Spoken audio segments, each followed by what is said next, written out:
What if one moment of being yourself changed your entire life? Janelle Brooks didn't think twice when her phone rang. It was her grandmother calling from a small town just outside Amsterdam. She answered it in fluent Dutch, letting the gentle rhythm of the language roll off her tongue as she stood in the hallway of the Austin Regency Hotel's penthouse floor, holding a room service tray. She smiled as her grandmother asked about her day, her voice scratchy but warm like always. They spoke for less than a minute, long enough for Janelle to feel the comfort of home and the distance of what her life had become. When she ended the call, she turned and nearly dropped the tray. Elon Musk was standing 5 feet away, looking straight at her. His brow was slightly furrowed, lips parted in curiosity. He tilted his head. "Was that Dutch?" he asked. Janelle blinked, feeling her chest tighten. "Yes, sir," she said, standing straight. "My grandmother lives in the Netherlands. I grew up with her." Elon nodded slowly. "Interesting," he said, almost to himself. Then louder, "What's your name?" "Janelle. Janelle Brooks." He extended his hand. "Nice to meet you, Janelle." She took it cautiously, his grip light but direct. "I don't usually hear hotel staff speaking Dutch. That's not something you hear every day in Texas." Janelle offered a polite smile. "No, I suppose not." He studied her for a moment, then said, "Would you mind if I left a message for your manager?" She hesitated. "No, that's fine." "Good. I'd like to talk to you again." He gave a brief nod, turned, and walked away down the corridor. Janelle stood there, heart pounding, trying to process what had just happened. When she finally made it back to the service elevator, her hands were shaking. She had no idea why one of the most powerful men in the world wanted to speak to her again, but the unease nestled into her chest like a weight. That night, she could barely sleep. The idea of Elon Musk even remembering her name was enough to keep her replaying the moment on loop, but what gnawed at her more was the look in his eyes, not interest in her, but in something she had said, something she had revealed without meaning to. The next morning, just after her shift started, her manager pulled her aside. "Janelle, Mr. Musk left a message for you. He said if you're interested, there's a SpaceX event downtown this weekend. Private invitation. He left a number and said you should call if you're curious." Janelle stared at her manager. "I think you have the wrong person." "Nope," her manager said, tapping the note. "He asked for you by name." Janelle took the paper with trembling fingers. As soon as she was alone, she read the message 3 times. There was a direct phone number and a name, S. Patel, External Ops, SpaceX HQ. She didn't call. Not immediately. First, she sat with it. Pacing her small apartment that night, she tried to make sense of it. She thought about her grandmother, who had raised her on stories about Holland, about the power of speaking your truth, about how language could build bridges or burn them. She also thought about her own life, about how she had once been a top student with a full scholarship to Cornell, how she had dropped out after her mother passed, unable to focus, buried under grief and responsibility. She remembered how people had stopped seeing her as promising and started seeing her as wasted potential. Working at the hotel was supposed to be temporary. For years later, it was all she knew. That call in Dutch, that brief smile during her shift, had been nothing more than a reflex. But to Elon Musk, it had meant something. That Friday, she dialed the number. The woman who answered was brisk, but polite. "Yes, Janelle. We've been expecting your call. Mr. Musk would like to invite you to a private viewing of our orbital project brief. It's not a job interview, it's just a conversation." The word still made her uneasy, but something inside her whispered, "Say yes." She agreed to go. The event was the next afternoon. She pulled her only decent blazer from the back of her closet, ironed it, and prayed it didn't still smell like the hotel's industrial soap. She wore flat shoes, minimal makeup, and kept her braids neat and tied back. When she arrived, she almost turned around at the entrance. The building was sharp steel and glass, surrounded by Teslas and men in tailored suits. But a young woman greeted her at the door, smiled, and said, "You're on the list. Come in." Inside, the scale of it all overwhelmed her. Diagrams of rockets lined the walls, and people spoke casually about Mars orbiters and propulsion systems. She kept to herself, her anxiety rising with every passing moment. Then she saw him. Elon, in conversation with two engineers, glanced up, saw her, and smiled. He walked over immediately. "Janelle," he said warmly. "Thanks for coming." She nodded, unsure of what to say. "I'm still not sure why I'm here," she admitted. "Because," he said, "you speak Dutch fluently. And you're working in hospitality. That's unusual. I wanted to understand the story behind it." She told him, carefully, about her grandmother, about her studies, how she'd once wanted to work in international relations, or even language processing for AI systems. She didn't mention Cornell, or that she'd dropped out. She kept it brief, humble. Elon listened. Really listened. Then he said, "We're expanding in the Netherlands. We need culturally fluent people. People who can navigate both language and nuance. Would you ever consider applying here?" Janelle blinked. "To SpaceX?" "Yes," he said simply. "We have translator roles. Internal communications, even training modules.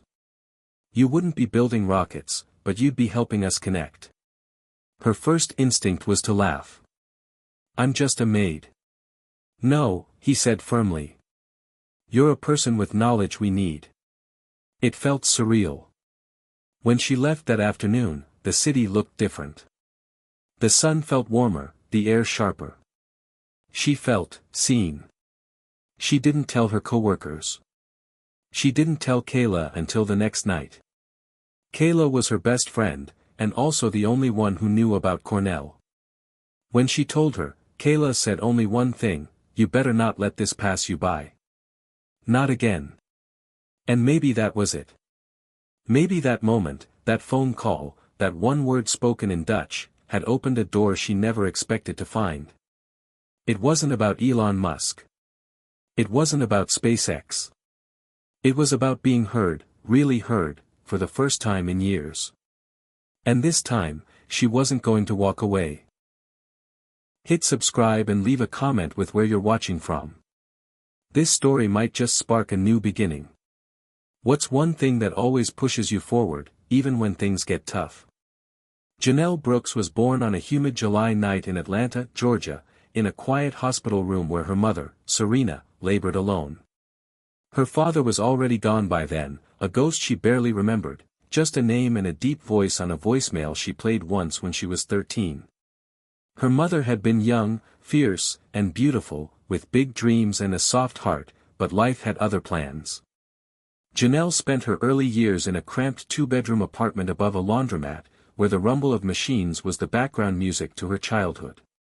When she was 6, her mother got sick, first just tired, then forgetful, then too weak to get out of bed. Doctors gave it a name Janelle didn't understand at the time, something about autoimmune failure, something about the body attacking itself. What she did understand was the way her mother began to fade, how her once bright eyes grew dim, how the weight of the world seemed to fall onto Janelle's small shoulders far too early. When Serena passed away, Janelle was just 11. She remembered every second of that day, the smell of antiseptic, the soft beep of machines, and the final breath that felt like it took hers with it. After the funeral, she was sent to live with her maternal grandmother, Oma Johanna, in a quiet suburb outside Amsterdam. It was a decision made quickly and without her input. One day she was in Atlanta surrounded by classmates and the sounds of southern drawls and hip-hop on the radio, and the next she was walking through cobblestone streets under gray skies, learning to say, "Goedemorgen," and "Alsjeblieft," and trying to make sense of a life that didn't look or sound like hers. Oma was strict but kind, a widow with a warm laugh and a sharp tongue. She cooked by feel and memory, filled her home with books, and believed in structure, discipline, and the power of education. Dutch was the language of the house. English was allowed only during certain television hours. Janelle resisted at first. Every conjugation felt like a betrayal of the life she'd left behind, but over time, it became second nature. She picked up the language faster than even her teachers expected. By the time she was 13, she was dreaming in Dutch. School was hard. She stood out. Her skin was darker than anyone else's, her accent foreign, her mannerisms unfamiliar. Some kids were curious, others cruel. She learned to keep her head down, her grades up, and her emotions locked away. Books became her refuge.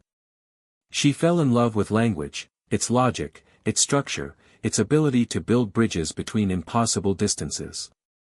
She began teaching herself other languages too, French, then Spanish, then bits of German. She wanted to know how people thought in words she didn't yet understand. She wanted to feel close to her mother's memory, to understand how identity could stretch across oceans. By the time she turned 17, she had earned top scores in the International Baccalaureate program and won a scholarship to Cornell University, majoring in linguistics. Oma hugged her tightly at the airport, pressing a little silver cross into her palm and whispering, "Don't forget where you come from, Shach."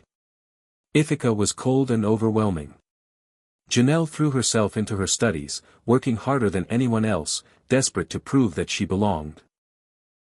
But it wasn't just the academics that weighed on her, it was the silence, the isolation, the nagging doubt that she was an imposter. Her first semester, she barely spoke to anyone outside of class. Her professors praised her essays, her insights, her fluency in 5 languages, but inside she was unraveling. She missed Oma. She missed warmth. She missed knowing who she was. Then came the call. Oma had collapsed at the market. It was a minor stroke, the doctor said, but she would need help at home. Janelle didn't hesitate. She left school mid-semester, promising to return after a short break. But weeks turned to months. Money ran out. She picked up part-time work in Amsterdam, then in London, then finally returned to the US when Oma said she was better and insisted Janelle chase her future. But by then, the dream had dimmed. She didn't have the money to go back. The scholarship had expired. She was 22, stuck in limbo. Atlanta no longer felt like home, and Amsterdam was too far, so she took the job at the Regency Hotel in Austin, thinking it would be temporary. That was 4 years ago. In that time, Janelle learned the rhythm of invisibility. Housekeeping was a world of anonymity, guests looked through you, not at you. You became a blur in their periphery, the one who made beds and folded towels and left chocolates on pillows. But even in that monotony, Janelle found small pockets of purpose. She memorized the layout of every suite, learned the habits of frequent guests, anticipated what they needed before they asked. She spoke Spanish with the kitchen staff, French with the occasional tourists, and sometimes, when she was alone in the linen closet, she whispered Dutch lullabies under her breath. It made her feel alive. It made her remember. Yet beneath that calm surface, there was frustration. The kind that built over years. Not anger at anyone in particular, but a dull ache that whispered, "You were meant for more." She tried to convince herself that dreams had expiration dates, that survival was enough. But sometimes, late at night, she'd replay old lectures from her time at Cornell, or read international news articles just to feel the thrill of complex language again. She didn't talk much about her past. Most people she worked with assumed she was just another hard-working woman trying to make ends meet. And she was. But she was also the girl who once read poetry in 3 languages, who once dreamed of building cultural bridges through tech, who once believed she could help shape the world. She didn't feel like that girl anymore. Kayla was the only person who knew everything. They met in a community ESL night class. Kayla was a volunteer, Janelle was just curious. Their friendship had been instant and honest. Kayla reminded her of her mother, funny, determined, unwilling to let Janelle drown in self-doubt. She constantly pushed her. "You didn't lose your chance," Kayla said one night as they ate microwave burritos on Janelle's couch. "You paused it. That's different." Janelle had smiled weakly, nodding, though she didn't really believe it. That was before the phone call. Before Elon Musk heard her speaking Dutch in a hotel hallway and asked for her name. Before a question, "What's your story?" ignited something she thought had long gone out. She hadn't told Kayla the full story yet. She wasn't sure she believed it herself. It felt like a movie plot, or one of those videos people shared online with captions like, "This woman's life changed in an instant." But here she was, with a number in her phone, an invitation to SpaceX, and a heart that hadn't stopped racing since. That night, after speaking to S. Patel and confirming the time and place for the event, she sat alone at her kitchen table, staring at a small photo of her mother holding her as a baby. She remembered something Oma once said, "Language isn't just words. It's memory. It's history. It's power." She traced the edges of the photo with her thumb and whispered, "Mama, what do I do?" The air was still. No answer came. But deep inside, a quiet voice said, "Show them who you really are." For the first time in years, Janelle didn't feel small. She didn't feel like a shadow. She felt like a flame beginning to flicker back to life. Every morning, Janelle Brooks woke up at 4:45 a.m. Not to the chirp of an alarm but to the low hum of her own mind already moving, already anticipating the day ahead. She lay still for just a moment, staring at the cracked ceiling of her one-bedroom apartment on the edge of East Austin, letting the silence wrap around her before the noise of the world returned. She would swing her legs over the side of the bed, stretch her back until it cracked, and move through her routine like a machine programmed for survival. Coffee first, always black and strong. Then a quick shower, uniform pressed and laid out the night before. Her black work pants were faded at the knees, her white shirt stiff from too many washes in industrial detergent, and her shoes, once new, worn at the soles from years of long shifts. By 5:30, she was out the door, earbuds in, hoodie up, walking 2 blocks to the 7-line bus that would take her straight downtown to the Regency Hotel. The streets were mostly empty at that hour, just the occasional jogger or delivery truck, and Janelle liked the stillness. It gave her time to breathe, to think, to prepare herself for the day ahead. She always sat in the same seat, fourth from the back, and listened to the same playlist, old soul, quiet jazz, sometimes Dutch audiobooks when she wanted to feel close to home. The hotel loomed large and modern, 31 floors of wealth and glass and people who lived lives she only glimpsed in magazines or television. It had become its own kind of ecosystem, a world where the staff operated in silence, where you learned to anticipate needs without being asked, where your presence was meant to be felt only in absence, clean sheets, fresh towels, folded toilet paper corners. Janelle clocked in at 6:03 a.m., same as always, greeted by the faint scent of bleach and lavender polish. She checked the assignment board, noted her floors for the day, 15 through 17, and moved with practiced efficiency to the supply closet to gather her cart. Her fingers moved on autopilot as she stocked it with towels, shampoo bottles, coffee packets, and all-purpose cleaner. She had mastered the art of organization, a place for everything and everything in its place.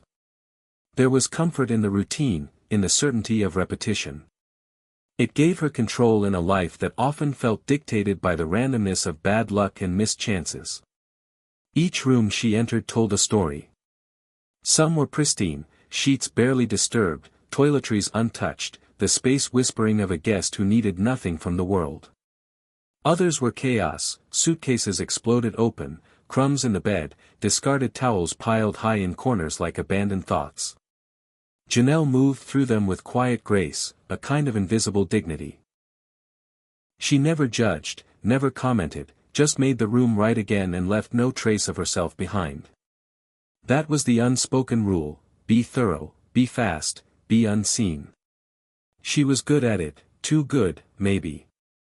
She'd been offered a supervisory role once, something that came with slightly better pay but also more hours, more stress, more visibility. She had declined. Visibility wasn't what she wanted. Not then. What she wanted, what she barely admitted even to herself, was something she couldn't name, a life she could feel instead of just survive. In the staff break room, she mostly kept to herself. She exchanged polite greetings with the other housekeepers, nodded at the kitchen crew, sometimes made quiet conversation with Carla, who'd worked there 22 years and spoke with a slow Dominican lilt. But Janelle wasn't the type to linger or complain or gossip.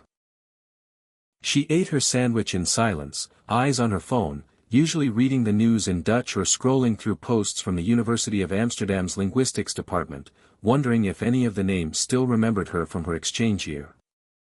Occasionally, she watched TED Talks on machine translation or multilingual AI, her heart catching in her throat as experts used terms she once knew like second nature, morpheme structures, syntax trees, corpus analysis. There were moments in her day where she caught glimpses of the life she could have had. When she passed the corporate guests in tailored suits talking loudly into Bluetooth headsets. When she tidied the rooms of visiting professors, seeing foreign language books half-read on bedside tables. When she overheard meetings through cracked doors and recognized phrases in French or German. But the world kept turning, and Janelle kept working. One afternoon, she cleaned a room left in total disarray, pizza boxes, wrinkled dress shirts on the floor, makeup smeared on the bathroom mirror. As she stripped the bed, she found a small, leather-bound notebook tucked under a pillow. It was filled with handwritten notes in Italian, pages upon pages of careful script. She paused, touching the words like they were sacred. She didn't read them all, just enough to know it was poetry, translation work maybe. For a moment, she imagined what kind of person left behind a notebook like that. A professor? A writer? A woman who lived in words. She wanted to leave a note, to say, "I understand," but instead she simply placed the notebook neatly on the desk and walked away. That night, back in her apartment, she opened her own notebook, blank pages she hadn't touched in months, and began writing down every Dutch proverb she could remember from her childhood. Wie het klein niet eert, is het groot niet weird. If you don't honor the small, you're not worthy of the great. Her grandmother's favorite. The words felt like a prayer. Days blurred into weeks. She worked, ate, slept, repeated. Bills got paid, calls with Oma became less frequent as the old woman's memory slipped further into fog. Sometimes she called Janelle, Serena, by mistake. Sometimes she spoke to her as if it were 1993 and her daughter had just come home from school. It broke Janelle's heart in tiny, imperceptible ways, like a crack in glass too thin to notice until it shattered. She kept moving. That was how you survived, moment by moment, chore by chore. But every so often, when she caught her reflection in the elevator doors, she saw someone she didn't recognize. Not the maid. Not the girl who read Dutch fairy tales and dreamed of connecting nations. Just someone who existed in the in-between. That was the hardest part, not the work, not the exhaustion, not even the lost time. It was the quiet knowledge that her life was becoming smaller, and she didn't know how to stop it. She thought about applying to community college again, maybe just one class at a time. But then the fear crept in, how would she afford it? What if she failed? What if the world had already decided who she was and didn't care to reconsider? Still, the idea lingered. Like a seed in frozen ground. Waiting. And then came that morning, the phone call in the hallway, the Dutch words slipping out like water from a cup, the unguarded moment that collided with the most unexpected witness. She hadn't meant for anyone to hear her. She hadn't even noticed him until she turned and saw him standing there, watching her with a curiosity she couldn't explain. In a single breath, everything changed. In the span of one simple conversation, someone powerful had looked at her, not through her, and asked her name. Not her employee number, not her job title, not her schedule. Her name. That moment played over in her head like a movie. What had he seen in her? Was it just novelty? Some fluke? A billionaire amused by a bilingual maid? Or was it something deeper, something real? For the first time in years, the routine didn't feel comforting. It felt suffocating. Like she was meant to be somewhere else, doing something more. She couldn't sleep. Couldn't eat without thinking. Couldn't go back to who she was before that moment.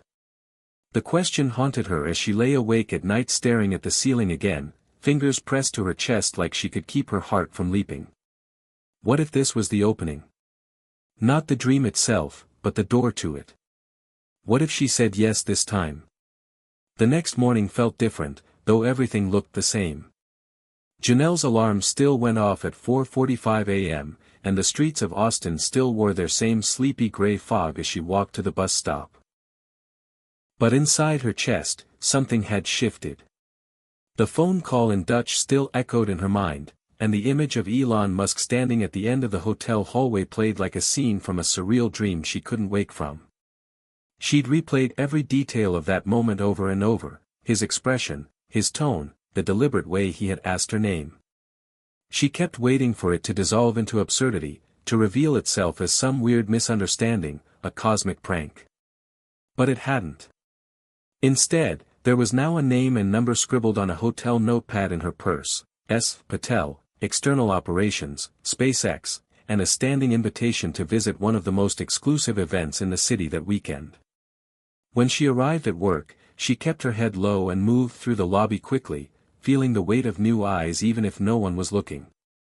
She didn't tell her coworkers. What could she even say? That Elon Musk had stopped her mid-shift to ask about her fluency in Dutch. That he'd asked her to come to a SpaceX event just because of that. No one would believe her. Maybe she wouldn't have believed it herself if she hadn't been standing there, holding the tray, hearing him say it with his own mouth. She went through her morning assignments like a robot, sheets, bathrooms, vacuuming, polish, repeat, but her mind was elsewhere, racing, leaping ahead to the weekend. She thought about canceling. Every bone in her body told her this was too big, too strange, too far outside the world she belonged to. She was a hotel maid. A worker. A background character in everyone else's important stories. She wasn't the kind of person who got personally invited to private tech briefings. But the world kept turning, and Janelle kept working. One afternoon, she cleaned a room left in total disarray, pizza boxes, wrinkled dress shirts on the floor, makeup smeared on the bathroom mirror. As she stripped the bed, she found a small, leather-bound notebook tucked under a pillow. It was filled with handwritten notes in Italian, pages upon pages of careful script. She paused, touching the words like they were sacred. She didn't read them all, just enough to know it was poetry, translation work maybe. For a moment, she imagined what kind of person left behind a notebook like that. A professor? A writer? A woman who lived in words. She wanted to leave a note, to say, "I understand," but instead she simply placed the notebook neatly on the desk and walked away. That night, back in her apartment, she opened her own notebook, blank pages she hadn't touched in months, and began writing down every Dutch proverb she could remember from her childhood. Wie het klein niet eert, is het groot niet weird. If you don't honor the small, you're not worthy of the great. Her grandmother's favorite. The words felt like a prayer. Days blurred into weeks. She worked, ate, slept, repeated. Bills got paid, calls with Oma became less frequent as the old woman's memory slipped further into fog. Sometimes she called Janelle, Serena, by mistake. Sometimes she spoke to her as if it were 1993 and her daughter had just come home from school. It broke Janelle's heart in tiny, imperceptible ways, like a crack in glass too thin to notice until it shattered. She kept moving. That was how you survived, moment by moment, chore by chore. But every so often, when she caught her reflection in the elevator doors, she saw someone she didn't recognize. Not the maid. Not the girl who read Dutch fairy tales and dreamed of connecting nations. Just someone who existed in the in-between. That was the hardest part, not the work, not the exhaustion, not even the lost time. It was the quiet knowledge that her life was becoming smaller, and she didn't know how to stop it. She thought about applying to community college again, maybe just one class at a time. But then the fear crept in: how would she afford it? What if she failed? What if the world had already decided who she was and didn't care to reconsider? Still, the idea lingered. Like a seed in frozen ground. Waiting. And then came that morning, the phone call in the hallway, the Dutch words slipping out like water from a cup, the unguarded moment that collided with the most unexpected witness. She hadn't meant for anyone to hear her. She hadn't even noticed him until she turned and saw him standing there, watching her with a curiosity she couldn't explain. In a single breath, everything changed. In the span of one simple conversation, someone powerful had looked at her, not through her, and asked her name. "Janelle," he said, smiling. "I'm glad you came." She nodded, managing a small smile. "Me too. Still not entirely sure why I'm here, though." "You're here," he said simply, "because I overheard someone using a rare skill most people don't expect. Dutch is a dying language in our field. But we're expanding into Amsterdam. We need people who get the nuance. Not just the words, but the culture, the tone, the rhythm." It stuck with me. She blinked, surprised. "You overheard me on a personal call and thought, what? That I'd be good for your team." "I thought," he said, "you were worth meeting again. That's all. And maybe more, if the right opportunity fits." His tone was calm, direct, sincere. No fluff, no flattery. Just truth. She nodded slowly, something tightening in her throat. "I haven't worked in tech," she admitted. "I studied languages. But I dropped out. Life got complicated. I'm not sure I belong in a place like this." Elon tilted his head. "We can teach tech. We can't teach cultural fluency. Or the guts it takes to carry that across worlds. What's your fluency level in Dutch?" "Native speaker," she said automatically. "I also speak French, conversational German, some Italian, and I'm fluent in English and Spanish." "That's 6 languages," he said. "That's not nothing. And you've lived in both Europe and the US." "Yes. Split my time growing up. We're building a training module for cross-border onboarding. We've got teams in the Netherlands who don't understand the tone of our internal comms. I want someone who can help bridge that." She swallowed hard. "So, what exactly are you offering?" He smiled. "Not a job. Not yet.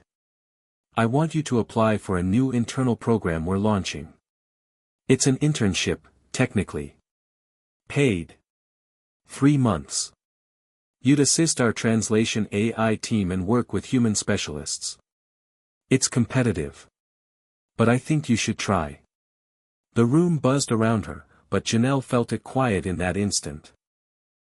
Her palms were sweaty. Her heart thudded. She searched for doubt, but it wasn't there. "Okay," she said. "I'll try." "Good," he said. "Contact Patel Monday. You'll get the application."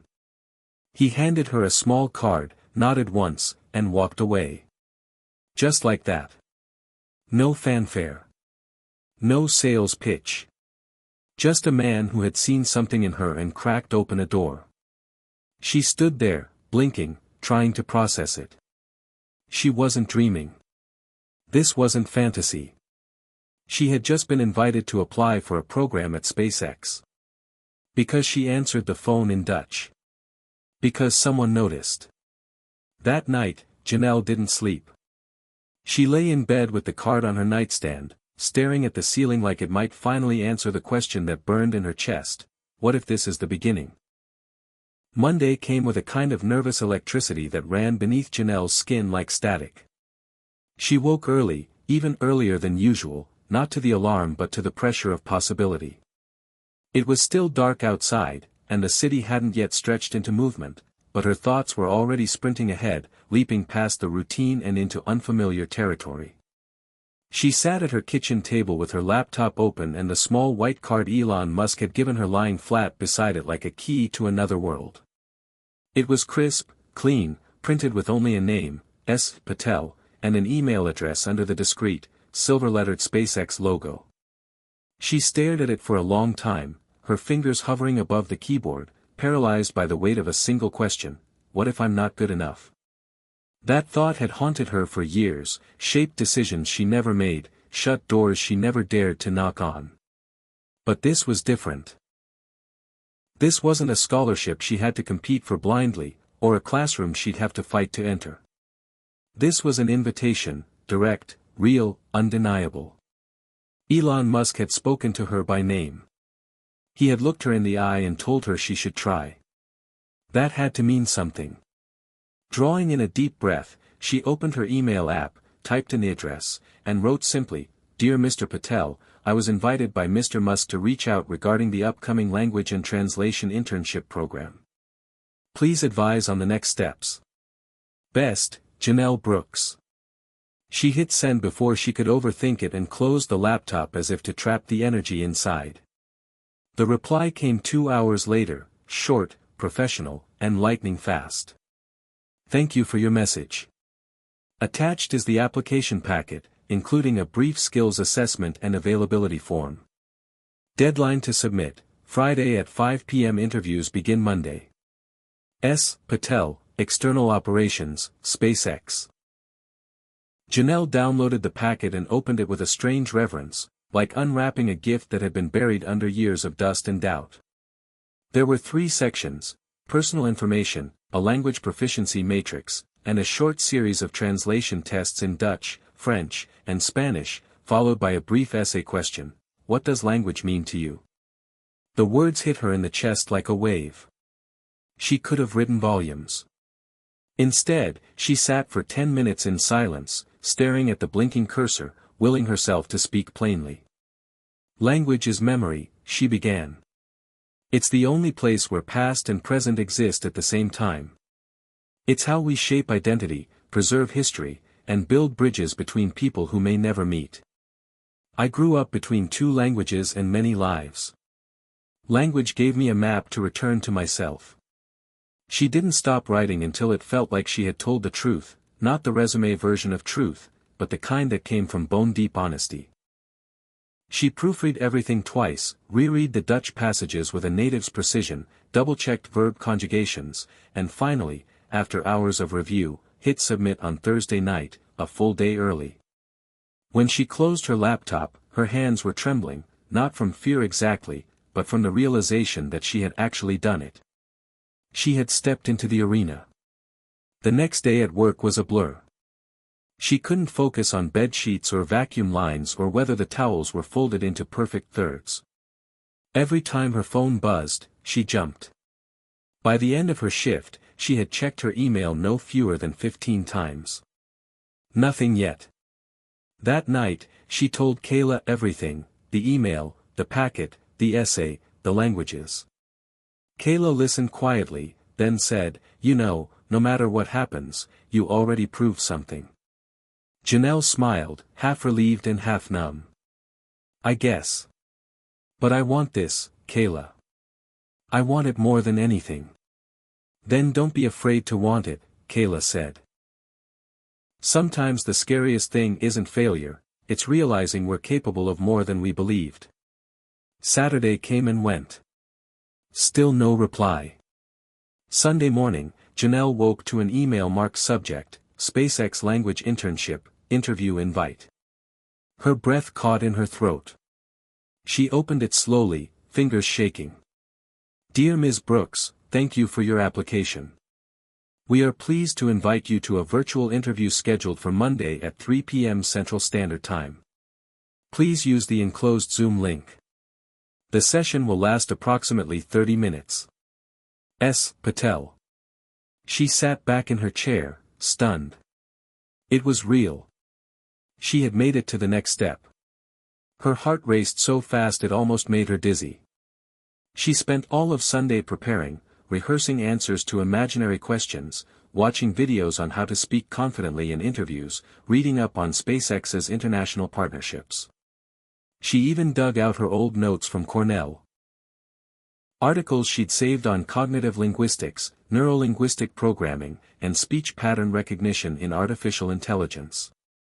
It felt like dusting off a version of herself she'd put in storage but never forgotten. Monday arrived with jittery hands and too much coffee. She finished her morning shift early, raced home, changed into her best blazer, and sat in front of her laptop at 2:45 p.m., pacing the tiny kitchen floor while watching the clock tick forward. At 2:59, she clicked the Zoom link. The screen blinked once, twice, and then a man appeared, tall, mid-40s, sharp features, wire-rimmed glasses. His nameplate read S. Patel, External Ops, SpaceX. "Good afternoon, Janelle," he said. "Thank you for joining." "Thank you for the opportunity," she replied, keeping her voice calm even as her stomach flipped. The interview began with introductions, a brief overview of the program, 3 months of hybrid work assisting both the translation AI team and the global communications division. Tasks would include natural language review, cultural tone mapping, and international onboarding translations. "Tell me about your language background," he said. Janelle took a breath. "Dutch is my first language. English is my second. I've studied French and German formally, and I picked up Spanish while working in hospitality. I've used all of them regularly in conversation and translation settings." "And your experience with cross-cultural communication?" "I grew up between Atlanta and Amsterdam. I know what it means to translate not just language, but intent, tone, meaning, context. I've worked in environments where miscommunication wasn't just inconvenient, it was dangerous." Patel nodded, his face unreadable. "Your translation samples were excellent," he said finally. "Particularly the Dutch passages. Very nuanced." Relief washed over her like a tide. "Thank you. Now, last question. Why now? Why you?" Janelle hesitated for only a second. "Because I've spent the last few years invisible," she said. "Working jobs where no one knew I could speak 6 languages, where no one asked what I was capable of. And I believed that was all I was. But I don't want to disappear. Not anymore." There was silence on the line. Patel blinked, then nodded once. "Thank you, Ms. Brooks. We'll be in touch soon." The call ended. The screen went dark. And Janelle exhaled like she'd been holding her breath for years. Tuesday morning began like all the others. The hiss of the coffee maker, the low buzz of city traffic outside her apartment window, the smell of rain somewhere far off. But inside Janelle, everything had shifted. The waiting was unbearable. It wrapped around her ribs and lungs like a tightrope pulled taut. She tried to distract herself by folding laundry, cleaning the stovetop twice, even wiping the baseboards, but her eyes kept darting to her phone, watching for a notification that didn't come. She had replayed the interview 100 times, trying to detect a crack in her answers or a misstep in tone, but nothing obvious had gone wrong. Still, doubt was a parasite. It grew in silence. At 10:42 a.m., her phone buzzed. Unknown number. Her breath caught mid-motion. She hesitated, then answered. "Hello." A clear, smooth voice responded, "Hi, is this Janelle Brooks?" "Yes, speaking. This is S. Patel from SpaceX. Do you have a moment?" She froze where she stood, heart pounding, mouth suddenly dry. "Yes. Of course." "Great," he said, voice still calm, measured. "I wanted to thank you again for your time yesterday. We've reviewed all the applications and interviews, and I'm pleased to inform you that we'd like to offer you a position in our language systems internship program. You were one of only 3 selected nationwide." There was a beat of silence, no words, no breath, just the sharp, stunned emptiness of impact. I'm sorry," she said, blinking as if to wake herself. "Did you say I was selected?" "You did very well," Patel continued. "Your scores were among the top percentile, and your essay stood out for its clarity and depth. Mr. Musk personally noted your candidacy. You'll receive an official offer email within the hour. Orientation begins next Monday. Compensation and logistics will be outlined in detail, but know this, we're very excited to have you." Her hand went to her chest without thinking, pressing down as though she could physically steady her racing heart. "Thank you.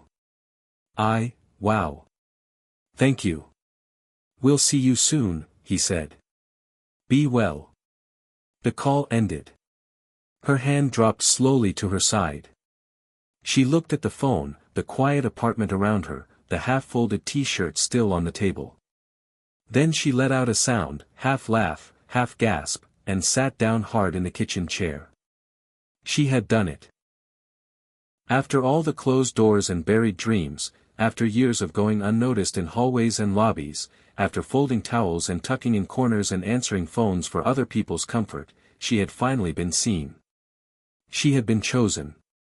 She was going to SpaceX. She texted Kayla first, "I got it.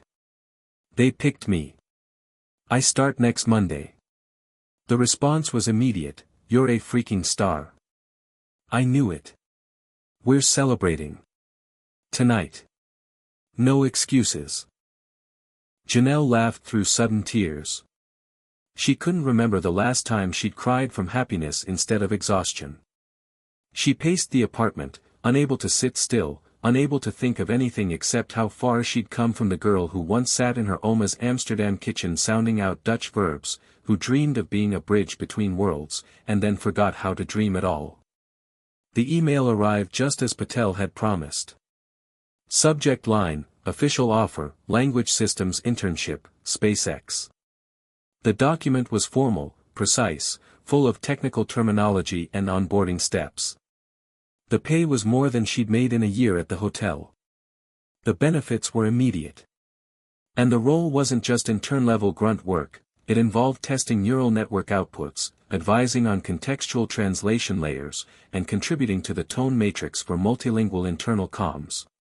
It was real. All of it. She signed the offer electronically, sent it back, and stared at the confirmation screen with something between disbelief and joy. That night, Kayla showed up at her door with a bottle of champagne and a bag of tacos. "We don't do cheap wine for this," she declared. "We do real bubbles. Because you're going to work with actual rocket people, and that calls for bubbles." They ate on the floor of Janelle's apartment, laughing, crying, talking about everything and nothing. "I always knew you were more than that hotel," Kayla said at one point, her voice quiet. "But you had to believe it, too. That's the hard part." Janelle nodded slowly. "I think I stopped believing. For a long time. Yeah, but look at you now." She smiled. "You answered the phone. In Dutch. That's all it took." The world cracked open. After Kayla left, Janelle sat by the window and looked out at the city, its glowing lights, its silent roads, its constant rush toward something. She thought about Oma, about that quiet strength that ran in her family like an underground river. She thought about her mother, who had worked long hours in Amsterdam kitchens so her daughter could learn 5 languages before she turned 10. She thought about all the invisible women who had come before her, who had walked into rooms and changed everything by simply being who they were. And now, it was her turn. Her week flew by in a blur of logistics. Resigning from the hotel, her manager's eyes had gone wide when she said, SpaceX, setting up her work email, receiving her orientation materials, picking up a borrowed laptop from a downtown office. Every step made it more real. The last shift at the hotel was bittersweet. She cleaned each room with care, as if saying goodbye to a life that had carried her through the darkest years. Carla, her fellow housekeeper, hugged her in the break room. You don't come back here, she said in her thick Dominican accent. You go forward. You fly. Janelle nodded, eyes stinging. I promise. On Sunday night, she laid out her clothes, pressed blazer, crisp blouse, the silver earrings Oma had given her when she graduated high school. She set her alarm for 6 a.m., though she knew she wouldn't need it.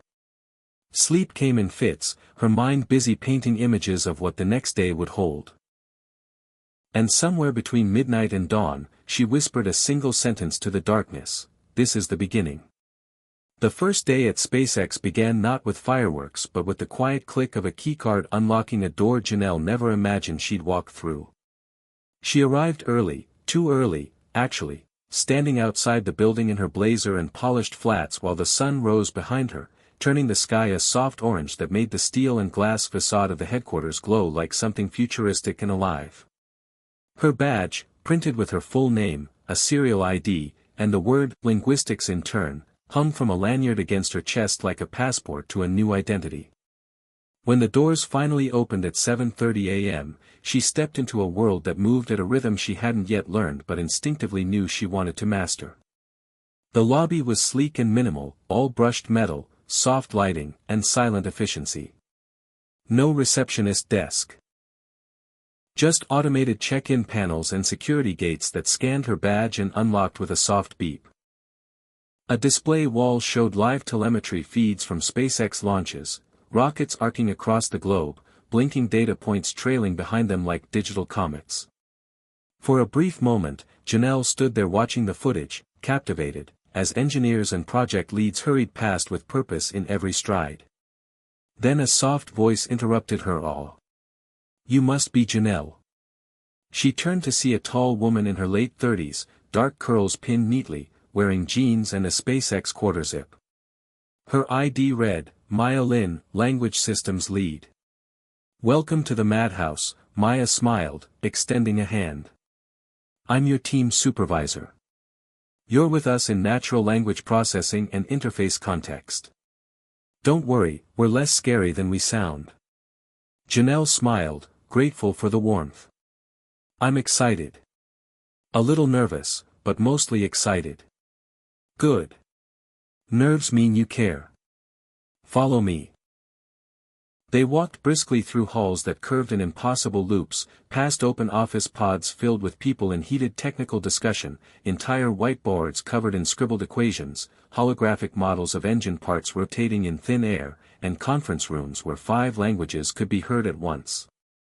"Here's your desk," Maya said, guiding her into a smaller room lined with bookshelves and computer monitors. "We run a hybrid setup, part translation review, part interface training, part pure linguistic science fiction. Your job, for now, is to help us teach the AI when it's saying something wrong in a foreign tongue. We don't want a rocket announcement translating to 'Please abandon hope.'" They both laughed, the ice breaking instantly. Her workspace had a dual-monitor setup, noise-canceling headphones, and a digital interface already logged into a sandbox platform called Polynet. A proprietary AI designed to interpret multilingual communications in mission control and onboard communications. "You'll start with Dutch and French. We're building a tone-sensitive matrix so that emergency alerts, engineering reports, and public comms don't accidentally sound like threats or sarcasm when translated. You'd be surprised how badly most systems do with tone," Maya explained, pulling up an example on screen. A Dutch phrase meant to say, "Please remain calm and await assistance," had been auto-translated to something closer to, "Wait in silence or suffer consequences." Janelle raised her eyebrows. "Wow. Yeah, that would not go over well." "Exactly," Maya said. "That's where you come in. We need human nuance to train the net. The AI learns, but it doesn't feel. We need both." The rest of the morning passed in a blur. She was introduced to team members: Samir, who specialized in Slavic syntax structures, Reina, who handled interface layering in East Asian languages, and Omar, a brilliant but chaotic coder who swore in 5 languages and made excellent espresso. They welcomed her without question, each treating her not as the maid who'd once vacuumed hotel rooms, but as a peer, a contributor, someone whose brain and voice mattered. For the first time in years, Janelle didn't feel the need to shrink. She spoke up when she saw an inconsistency in the gender markers of a French emergency code. She corrected a machine-translated Dutch phrase that read like something out of a dystopian novel. She listened, learned, adjusted. When lunch came, she was invited without hesitation to join the team at the cafe. Organic salads, build your own bowls, kombucha on tap. It was surreal. She tried not to look too amazed by it all, but the truth was, every corner of this new life stunned her. And yet, she felt strangely at home. As if the space had been waiting for her all along. After lunch, Maya handed her a data file labeled, Tone Collapse Case Studies, EMEA Region. These are some of our roughest patches. We're mapping where translations lost human trust. I want your take on the Dutch ones. Write down where the emotional intent falls apart. Janelle sat with the file all afternoon, headphones on, analyzing line after line of translated commands, notices, and public messages. In many cases, the structure was perfect but the feeling was wrong. Too flat. Too sharp. Too clinical. That was the heart of it. The machines didn't know how to say calm down without sounding like a threat, or how to express urgency without inducing panic. She began marking entries with red, yellow, and green tags, writing notes in Dutch and English side by side, identifying where meaning drifted into danger. Time vanished. She looked up only when Maya tapped her shoulder. It's 6. You should go home. Janelle blinked. Already? Maya smiled. Welcome to time distortion. Happens to everyone their first week. You get so deep in the work, you forget where you are. She packed up slowly, walking out with her new badge swinging from her neck and a quiet pride swelling in her chest. She had survived day 1. No, she had thrived. On the ride home, she didn't stare at the cracked sidewalk or listen to old jazz. She replayed snippets of teen conversations, little moments of connection, when Reina had nodded in agreement with her critique, when Samir had smiled and said, "You've got an ear like a native linguist," when Omar had slapped her shoulder and said, "You're gonna run this department in a year." Her phone buzzed with a message from Kayla, "How was it? Give me all the nerdy details." Janelle typed back, "It was like walking into a different galaxy. And for the first time, I didn't feel lost." That night, she sat at her desk and opened a new notebook, the old one full now, filled with proverbs and hopes and impossible dreams. On the first page, she wrote in Dutch, "Elke reis begint met een wonderwat stap." Every journey begins with an unexpected step. She looked at those words for a long time. Then she added, in English, "First step, pick up the phone. Second step, speak your truth. Third step, keep walking." And she knew, she wasn't just walking anymore. She was flying. By the second week, the excitement had faded just enough for the real pressure to set in. The sparkle of being chosen had dulled, and in its place came the hard, slow burn of proving she deserved to stay. Janelle felt it in every meeting, in every Slack thread where acronyms flew faster than she could Google them, in every side conversation where technical terms pinged like foreign currency she hadn't earned the right to spend. Though everyone on the language systems team had welcomed her, there was still a distance, thin but real, that separated intern from engineer, newcomer from native. It wasn't hostility, just the unspoken challenge of high-stakes spaces, prove your worth without asking for reassurance. Maya was kind but brisk, giving feedback without ceremony and expecting improvement without excuse. On Wednesday, she sent back Janelle's tone analysis on the French alert cases with the comment, "Too literal. Trust your instincts. French isn't English with accents, give it emotional texture." Janelle reread it 3 times, feeling the sting of inadequacy press against her ribs. She stayed late that night, reworking every sentence, watching French interviews on YouTube for rhythm and tone, whispering phrases to herself until they felt lived in. When she submitted the revised version the next morning, Maya didn't say much, just nodded and said, "Better." It was one word, but Janelle clung to it like oxygen. Her confidence came in fragments. A successful catch here, a nod of approval there. On Thursday, during a team stand-up, she flagged a Dutch line in the AI's beta translation that, on the surface, seemed correct, but she explained it was dangerously close to a wartime phrase still considered taboo in the Netherlands. The room went quiet. Then Samir let out a low whistle. "Good catch," he said. Maya looked up. "That's why we brought you in." It was a small win, but a real one, and she carried it with her the rest of the day like a talisman. Still, the imposter syndrome was loud. At lunch, she overheard Reina discussing neural network vectoring like it was second nature, while Omar made a joke about GPT-12 semantic lag in Korean, and all Janelle could do was nod politely and quietly Google it later. At night, she lay awake going over conversations in her head, re-evaluating her performance, wondering how long before someone realized she didn't belong. One day, while sitting in the communal break area, she watched two engineers debating a cross-functional rollout and felt the familiar ache of being on the outside of the joke. She thought about all the rooms she'd been in before, hotel staff hallways, janitor closets, conference rooms where she served coffee but was never invited to sit. This room was different, but the feeling threatened to be the same. Until Friday. The day the test came. It wasn't labeled a test. It arrived as an unscheduled meeting with Maya titled, "Quick Strategy Review," but Janelle could feel it in the air, this was a trial. She stepped into the glass-walled room at 10 a.m. and found Maya, Patel, and a third person she didn't recognize, a tall man in a SpaceX cap with a tablet in hand and a military posture that suggested authority. "Janelle, this is Dev Kiran," Maya said. "He leads communications integration for our next orbital launch." Janelle shook his hand, firm and focused, hiding the slight tremor in her fingers. "Nice to meet you." "We're doing something new," Patel explained. "For the first time, we're delivering mission updates in 6 languages live from Houston and Amsterdam simultaneously. That includes Dutch. We've created a script, and the AI is running translation overlays.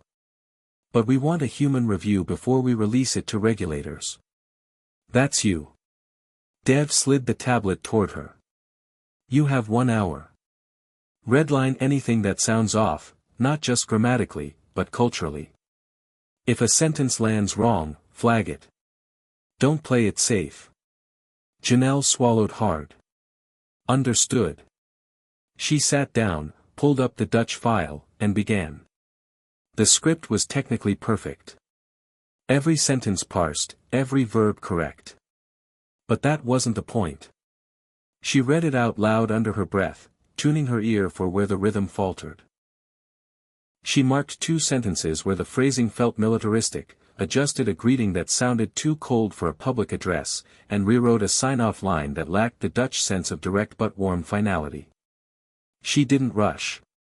She didn't second-guess. She trusted what her grandmother had taught her, what her years between continents had made instinct. After 48 minutes, she handed the tablet back. Maya read through it silently. Patel followed. Then Dev gave a single approving nod. "This could save us months of PR issues. Regulators will eat this up." "Good work," Maya said, her voice calm but decisive. "We'll submit your version to legal." Dev added, "If we get approval, this becomes the Dutch script on launch day. That means your name goes in the release notes." Janelle blinked. "My name?" "Standard protocol for contributors on public comms. You owned it, you sign it." It hit her like a tidal wave. Validation not just in private, not just on email chains or in Slack threads, but publicly. Her name, next to SpaceX, in black and white. As she walked back to her desk, her head spun, not with nerves, but with a rising surge of something deeper than pride, belonging. Not forced. Not begged for. Earned. That afternoon, Maya passed her in the hallway and said simply, "You belong here. Don't forget that." Janelle smiled, her throat thick. "I won't." And she meant it. That night, she called her mother in Amsterdam. "Mama," she said in Dutch, "I have news." Her mother listened quietly as Janelle explained the launch, the script, the fact that her own daughter's edits would be part of an international broadcast. Her mother didn't say much at first, just the sound of soft breathing on the line. Then, in a voice full of awe, "Your Oma would be so proud." Janelle sat on the edge of her bed, tears running down her cheeks, not from sadness but from something much older, a breaking of the old belief that she was only ever background. She was foreground now. She was center frame. And as the call ended, as the night settled around her, she knew with sudden certainty that the real test hadn't been about language or translation or even performance. The real test had been internal. Do I believe I deserve to be in this room? And now, finally, she did. Janelle woke up to a phone call that felt like a crack in her new world, unexpected, sharp, and deeply unsettling.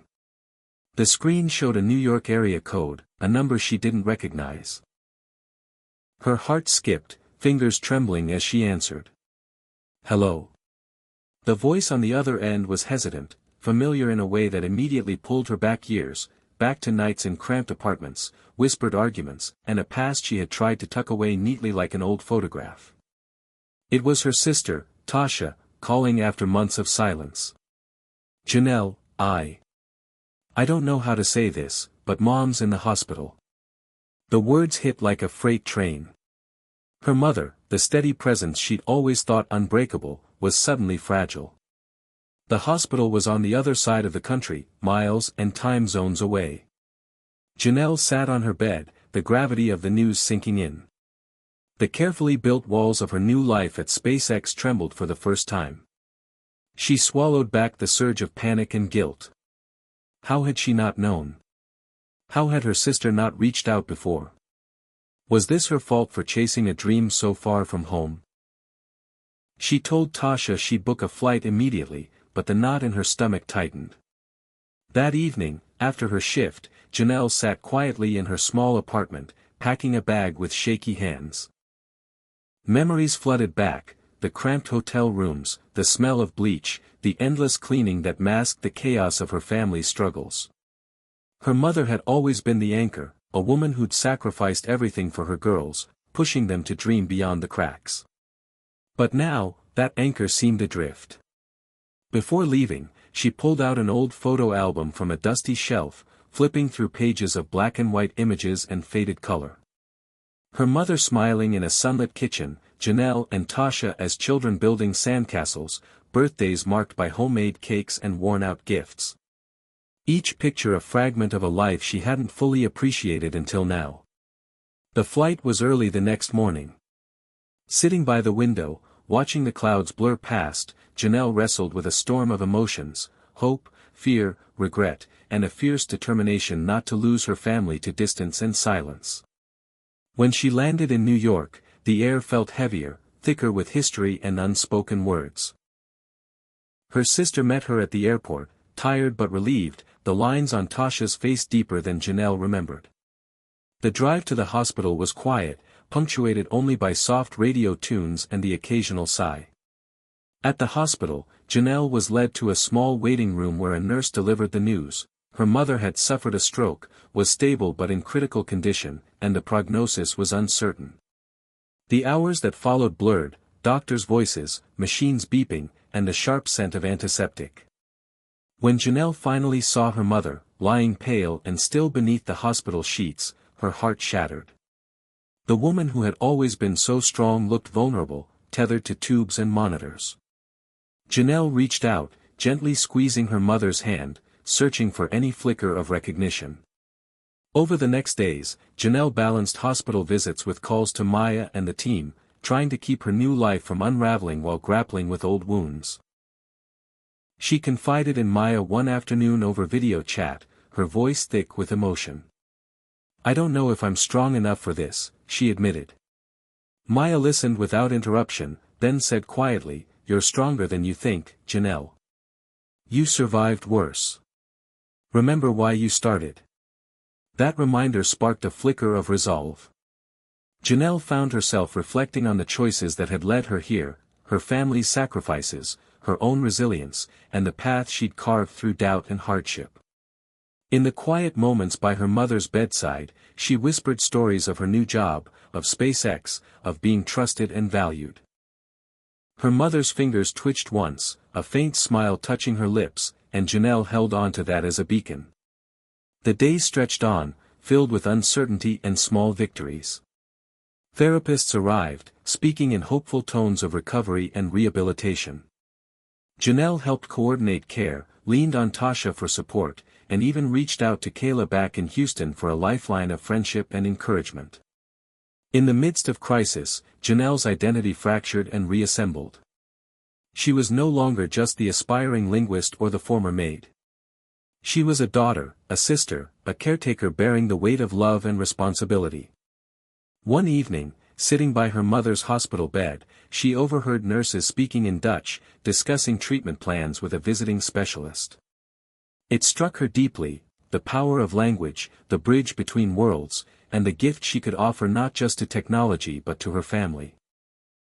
The next morning, Janelle called the hospital translator service and offered to help with communications, bridging gaps where medical jargon confused or overwhelmed. Her fluency became a balm, and the hospital staff welcomed her presence. As her mother's condition slowly improved, Janelle felt the threads of her old and new lives weaving together. She promised herself she would return to Houston and SpaceX, but with a renewed purpose, to honor her roots and the family who had shaped her. Before leaving New York weeks later, she stood outside the hospital, taking a deep breath of cool spring air, feeling the city pulse around her. Her phone buzzed, a message from Maya, "We miss you. Ready for your next chapter?" Janelle smiled, typing back, more ready than ever. The echoes from the past had brought pain, but also clarity. She was no longer running from her history but carrying it forward, stronger, grounded, and ready to face whatever came next. Hit subscribe and leave a comment with where you're watching from. This story might just spark a new beginning. What's one thing that always pushes you forward, even when things get tough? Janelle's return to Houston felt like stepping through a looking glass, familiar yet transformed, both inside and out. The skyline rose sharp against the bright Texas sun, but the city seemed different, as if she were seeing it through new eyes shaped by weeks of worry, love, and hard truths. At the airport, Maya was waiting, her usual confident smile softened by concern. "Welcome back," she said, pulling Janelle into a brief but genuine hug. The ride back to SpaceX was quiet at first, the weight of absence lingering between them like a shared secret. Once inside the building, Janelle's desk felt both comforting and daunting, her sanctuary and her battlefield.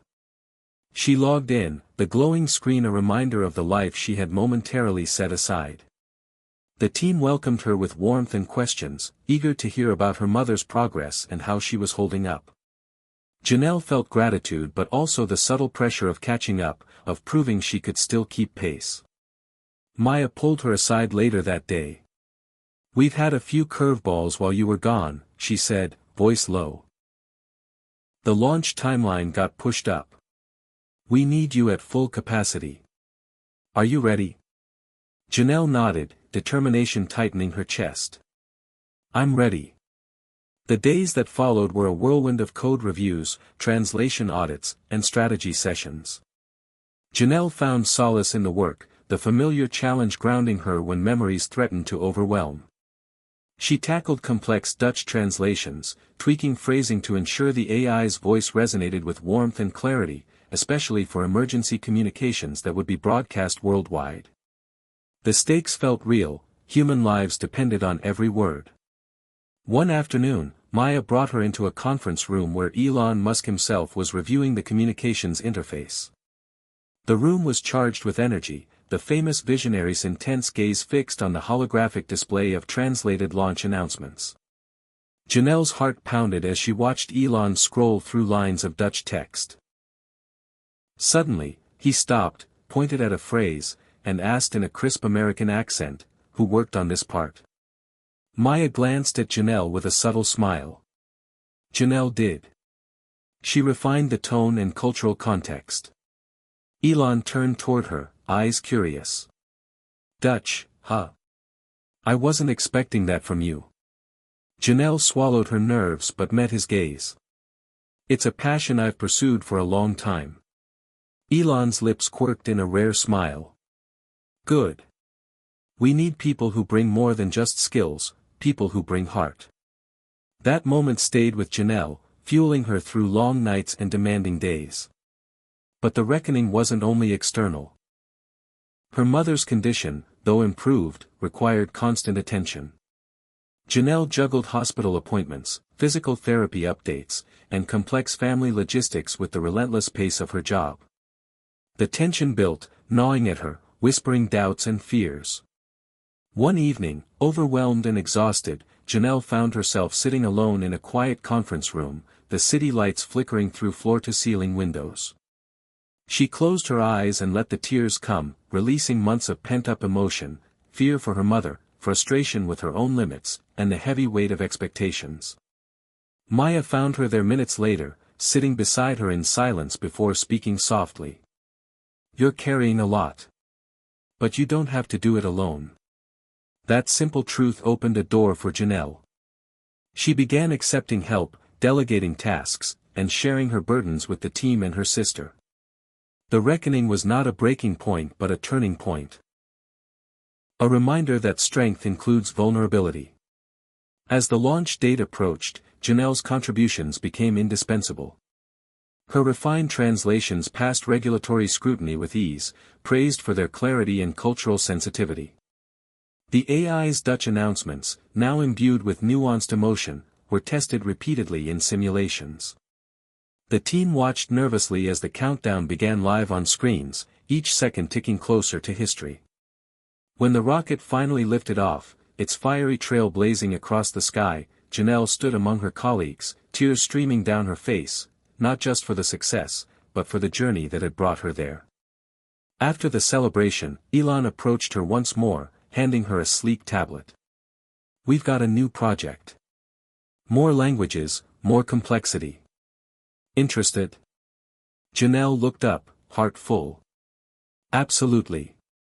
In that moment, surrounded by innovation and hope, she realized that her past, the struggles, the losses, the love, had forged her into someone who not only belonged in this space but could help shape its future.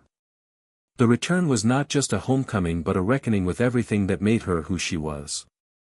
And with every step forward, she carried her family, her heritage, and her dreams into a new dawn. Janelle sat at her desk, the glow of her computer screen casting long shadows in the dim office after hours. The hum of SpaceX's bustling campus had quieted, but her mind raced, tangled in a web of possibilities and fears. The launch success had elevated her profile, yet with it came new challenges, new projects, higher expectations, and the nagging feeling that she was standing at a crossroads.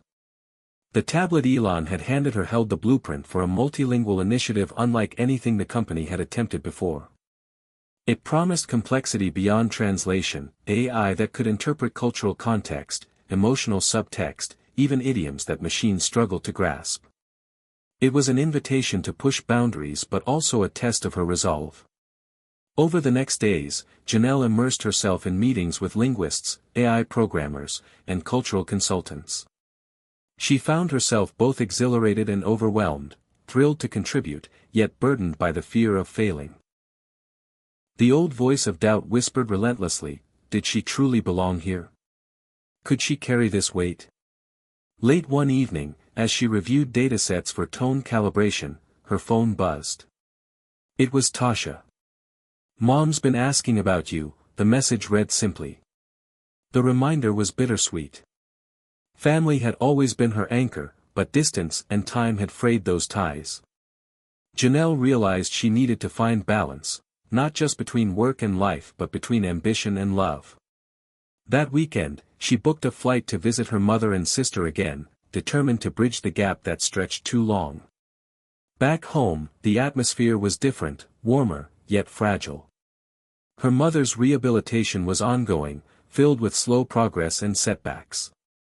Janelle helped with exercises, conversations, and above all, presence.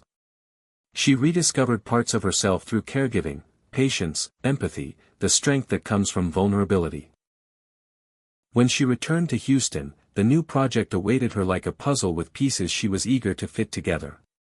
Her team grew, blending experts from diverse backgrounds, all working toward a singular vision, creating an AI that could speak to the world's hearts as well as its minds. The days blurred into nights, meetings into breakthroughs, failures into lessons. Janelle's Dutch, English, and French skills became invaluable, but so did her lived experience, her journey from hotel maid to tech pioneer. Yet, amid the whirlwind, tensions surfaced. Some team members doubted the feasibility of infusing AI with true cultural understanding. Arguments flared over priorities, timelines, and resources. Janelle found herself mediating conflicts, balancing technical demands with human needs. In one particularly heated session, Maya pulled her aside. "Remember why we're doing this," she said softly. "It's not just code. It's connection." That became Janelle's mantra. She sought stories, nuances, the poetry behind language. She reached out to cultural groups, gathering insights that no algorithm could generate alone. Slowly, the AI began to evolve, sounding less like a machine and more like a storyteller. But as progress soared, personal sacrifices deepened. Janelle missed family dinners, skipped celebrations, and ignored her own exhaustion. One night, alone in the lab, she stared at the screen and whispered, "Is it worth it?" The question echoed in the empty room. Just then, a video call flickered to life. It was Kayla, her oldest friend from Houston. "Hey," Kayla said warmly. "Remember that thing you said? About heart? I think you're teaching all of us." Their conversation rekindled Janelle's spirit, reminding her that she was not alone. She resolved to create not just a successful product but a sustainable life. As the project neared a major milestone, Janelle received an unexpected invitation to speak at an international tech conference in Amsterdam. The irony wasn't lost on her, returning to her mother's homeland, standing before an audience to share her story and vision. Preparing her presentation, she reflected on how far she'd come, from answering phones in Dutch to shaping the future of AI communication. The night before the conference, she called her mother. "I'll be in Amsterdam soon," she said softly. "I want you to come hear the story, your story, our story." Her mother's voice cracked with emotion. "I wouldn't miss it for the world." At the conference, Janelle stood on stage, the spotlight warm against her skin, the audience a sea of faces from across the globe. She spoke with passion about language, technology, and the power of connection. When she shared her journey, from hardship to hope, the room fell silent, moved by her authenticity. Afterward, attendees approached with questions and congratulations, but one figure stood apart. Elon Musk stepped forward, nodding appreciatively. "You've changed the game," he said simply. Janelle smiled, heart swelling with a mixture of pride and humility.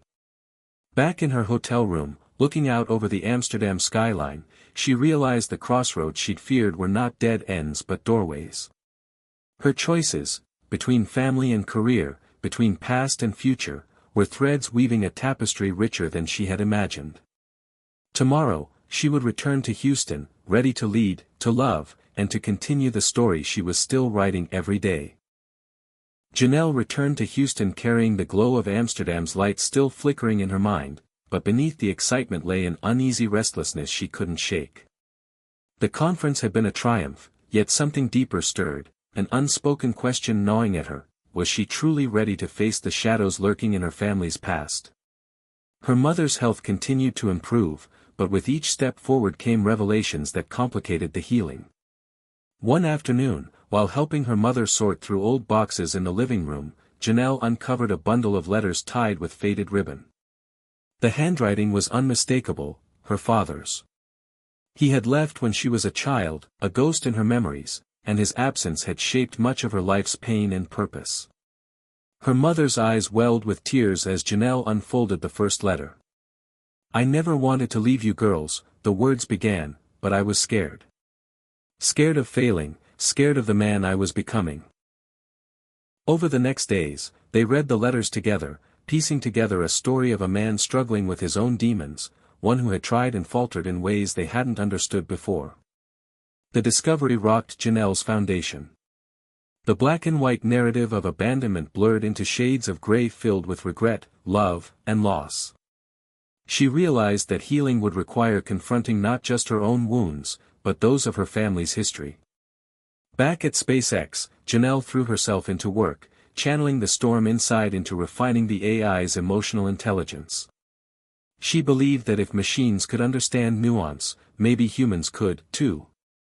Her team noticed a subtle shift in her approach, more empathy, more patience, a deeper listening.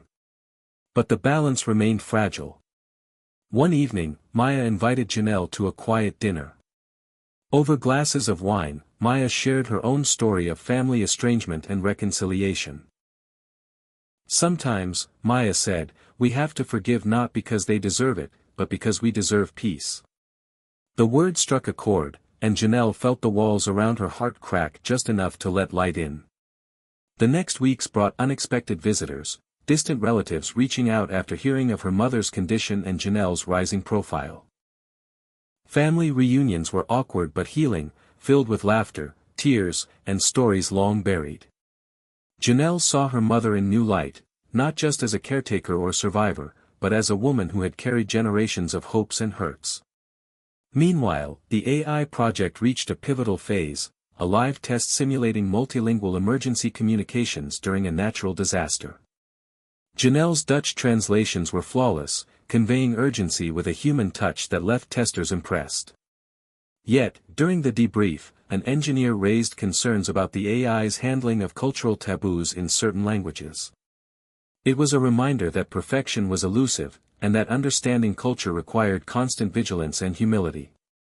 Janelle led a new initiative to collaborate with native speakers and cultural experts worldwide, reinforcing the project's commitment to authenticity and respect. As she juggled these challenges, Janelle received a call from Tasha. Their mother had a fall and was hospitalized again. The news struck hard, and Janelle rushed to the hospital, her mind swirling with memories of past scares and hopes for the future. Sitting by her mother's bedside, holding her hand, Janelle whispered promises to be there, to not let distance or fear divide them. The experience deepened her resolve to integrate family and ambition, to find harmony rather than sacrifice. In quiet moments, Janelle wrote in her journal, capturing thoughts and fears, victories and doubts. She wrote about language, not just spoken words but the languages of love, forgiveness, and resilience that bound them all. Slowly, the threads of her life, past and present, personal and professional, wove into a tapestry stronger than she had imagined. One night, as she prepared to leave the hospital, her mother squeezed her hand and smiled faintly. "You're the bridge, Janelle," she said. "Between worlds, between hearts. Never forget that." Those words echoed in Janelle's mind as she walked into the Houston night, the city lights sparkling with promise. She understood now that her story was not just about words or technology, it was about connection, healing, and the courage to face the truth. And in that truth, she found the power to shape not only AI but her own destiny. Janelle felt the weight of expectation settle over her like a dense fog as she stepped into the new phase of the multilingual AI project. The success of the previous launch and the emotional journey with her family had forged a stronger version of herself, yet the path ahead was riddled with challenges that tested every ounce of her resilience. The team had grown exponentially, now including experts from 5 continents, each bringing unique perspectives, and inevitable friction. Meetings that once flowed smoothly became battlegrounds of conflicting opinions and cultural misunderstandings. One particular dispute centered around how to program the AI to handle humor and sarcasm, a nuance notoriously difficult even for humans to navigate across languages.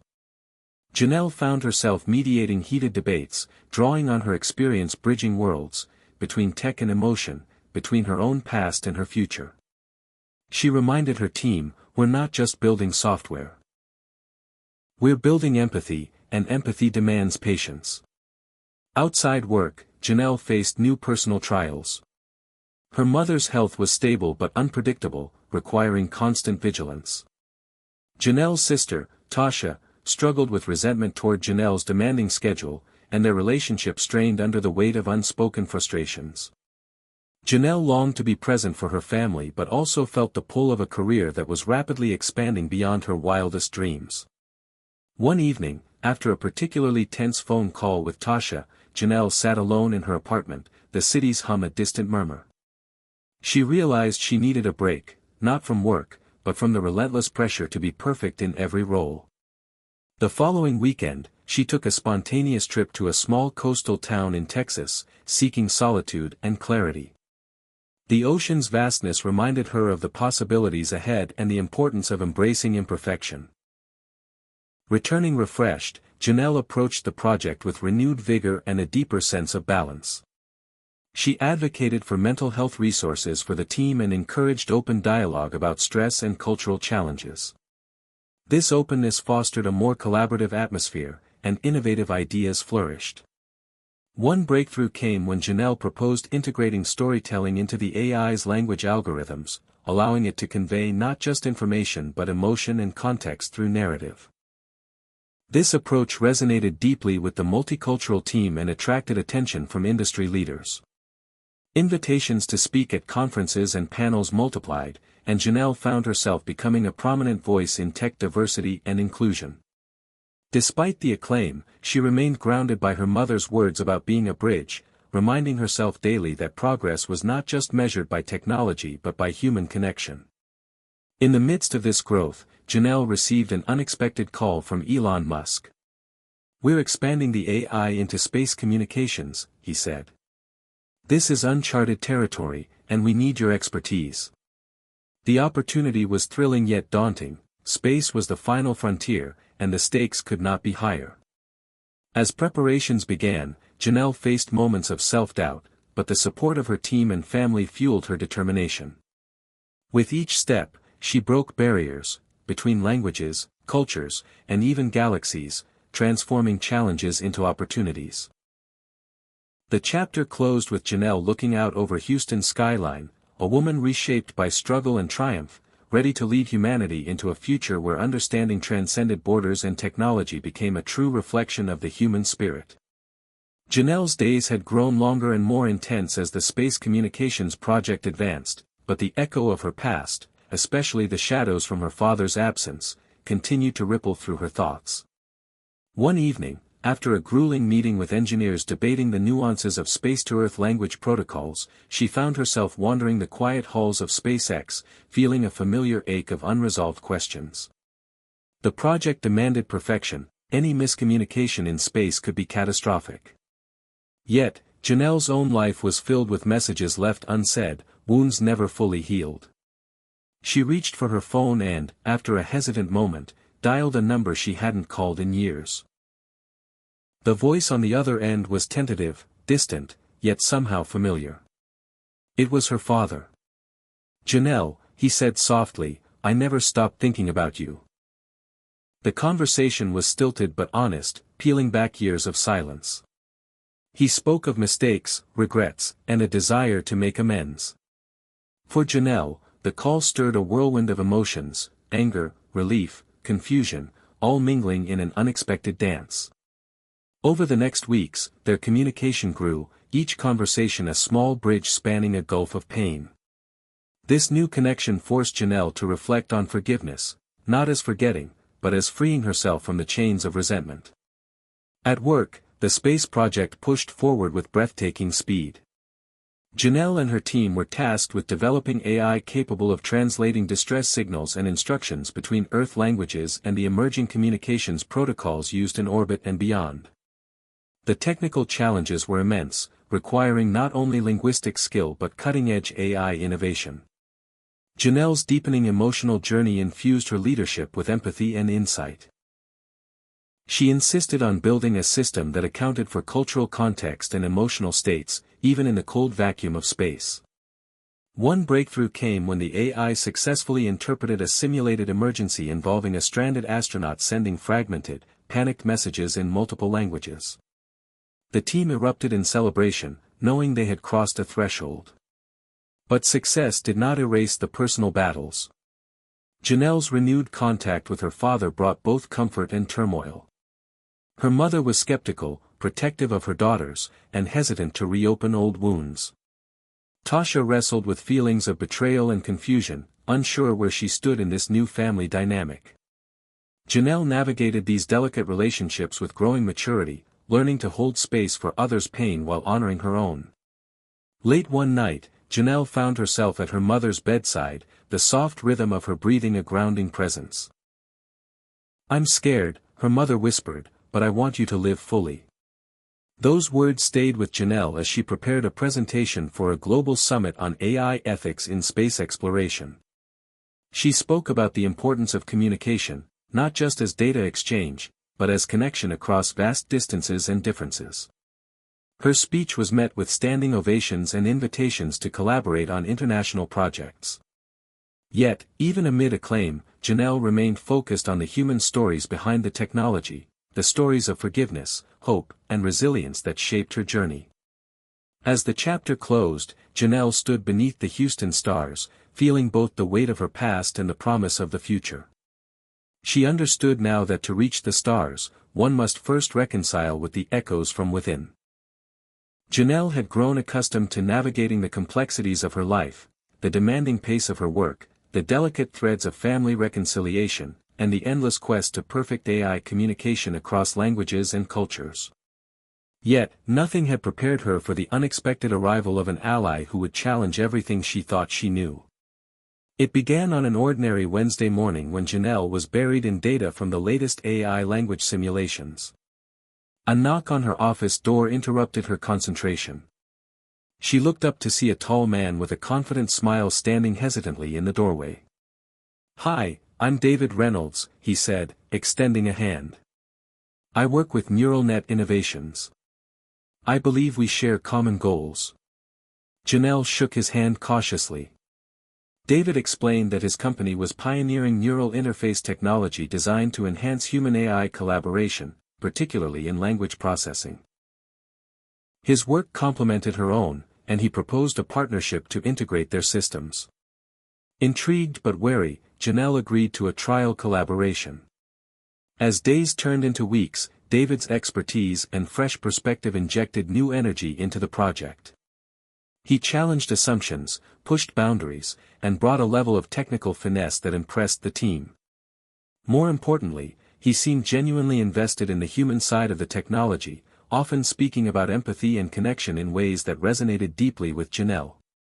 Their collaboration led to breakthroughs. AI models began to not only translate words but also detect emotional cues and adjust responses accordingly, a leap toward machines that could truly understand and comfort users. Yet, as their partnership flourished professionally, Janelle found herself drawn to David personally. He was thoughtful, humble, and attentive in a way that contrasted sharply with the hectic, often impersonal world she inhabited. Their conversations stretched beyond code and algorithms, delving into philosophy, art, and shared experiences of overcoming adversity. One evening, after a successful demo, David invited Janelle to a quiet dinner.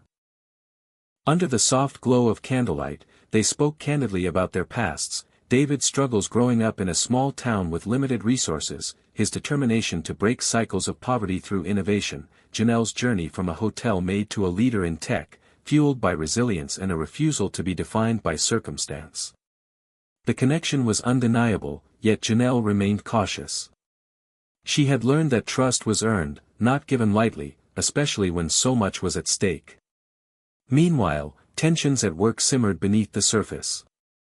Some team members questioned the collaboration, concerned about corporate competition and the risk of sharing proprietary information.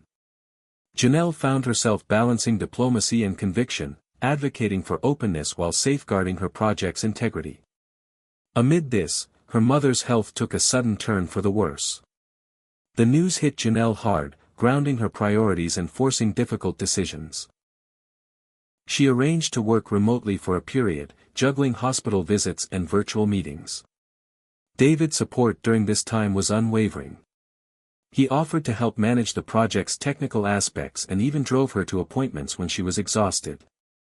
Their partnership deepened into a true alliance, professional and personal. One night, as they reviewed AI feedback loops, David turned to Janelle and said, "You're not alone in this. Whatever comes next, we face it together." Those words broke through walls Janelle hadn't realized she'd built. She allowed herself to hope, not just for the success of the project, but for a future where love and ambition could coexist. The chapter closed with Janelle standing by her mother's bedside, holding David's hand, feeling the profound strength that comes from unexpected alliances, those that transform not just careers, but lives. The air in Houston was thick with summer heat as Janelle prepared to launch the next phase of the multilingual AI project, now enhanced with neural interface technology thanks to David's groundbreaking work. The stakes had never been higher. This was no longer just about communication on Earth or in space, but about connecting minds in ways that bordered on the miraculous. Months of collaboration had brought them to this moment, a live demonstration before industry leaders, investors, and press, where the AI would not just translate but intuitively respond to emotional and contextual cues in real time. The night before the event, Janelle found herself restless. The enormity of the task weighed heavily on her, every word, every nuance, every expectation. She sat by the window of her apartment, gazing at the glittering skyline, reflecting on her journey. From the hotel where she answered calls in Dutch to the corridors of SpaceX, every step had led to this crossing of thresholds, personal and professional. When the day arrived, the conference hall buzzed with anticipation. Janelle and David took the stage, demonstrating the AI's capabilities through a series of scenarios. An astronaut stranded on Mars communicating distress, a family separated by language barriers reunited through technology, and a diplomatic negotiation where subtle cultural cues made all the difference. The audience was captivated as the AI responded with empathy, humor, and precision. Questions flooded in afterward, but Janelle's focus was interrupted by a familiar figure entering the room, Elon Musk.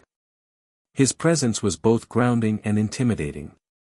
"Impressive work," he said, shaking her hand. "You've pushed the limits of what I thought possible." Janelle's confidence surged, but she knew the journey was far from over. Backstage, Elon confided in her a vision for expanding the AI beyond Earth, into interplanetary colonies and deeper space exploration missions. The responsibility was staggering, but Janelle embraced it with the quiet strength that had carried her through every challenge. In the weeks that followed, the project entered a frenetic pace. Teams coordinated across time zones, refining algorithms, stress-testing neural links, and preparing for integration with spacecraft systems. Janelle navigated the whirlwind with a calm determination, drawing strength from her support network, David, her family, and the mentors who had believed in her from the start. Yet, beneath the surface, doubts lingered.